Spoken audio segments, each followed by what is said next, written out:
প্রতিদিনের মতোই আমি সকালে ঘুমের থেকে উঠে আমার কবুতর এবং পাখির ঘরে চলে গেলাম তাদের খাবার এবং পানি চেঞ্জ করে দিতে।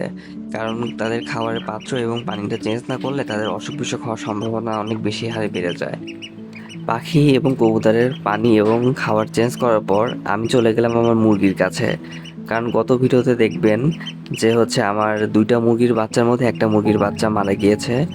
তার অসুখ হয়েছিল, যার জন্য সে মারা গিয়েছে। এই পশু পাখির মধ্যে একটা সমস্যা আছে, যেটা হচ্ছে একটা মুরগি বা কোনো পাখির যদি অসুখ হয়ে থাকে, তাহলে আশেপাশের সকল পাখি বা কবুতর বা মুরগির অসুখ ছড়িয়ে পড়তে সময় লাগে না। এই জন্য যেহেতু একটা মারা গিয়েছে, এই জন্য এখন আমার দ্রুত পদক্ষেপ নিতে হবে।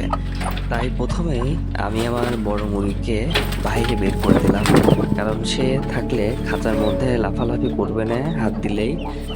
তাই আমার কাজ করা শুরু হয়েছে, তাকে বের করে দিলাম। এখন আমি আমার মুরগিকে খাবার দিচ্ছি, আমার মুরগির বাচ্চা এবং হাঁসের বাচ্চাকে খাবার দিচ্ছি। কারণ তাদের খাবারের পাত্রে খাবার একদমই ছিল না। আমি তাদের ফিড দিচ্ছি, এটা হচ্ছে জিও ফিড বলে। এটা সাধারণত বাচ্চা মুরগিরা খেয়ে থাকে। দেখুন, তাদের খাবার পাত্রে খাবার দেওয়ার আগে সে উপস্থিত। খাবার দেওয়ার সাথে সাথে সে এসে ছিটায় অস্থির।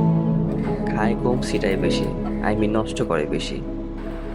আমার মুরগির বাচ্চা আজকে যে অসুখের জন্য মারা গেল, সে অসুখের জন্য যদি আমার বাকি বাচ্চাগুলো মারা না যায়, এই জন্য আমি তাদের সুরক্ষার জন্য এই ওষুধটা প্রয়োগ করব।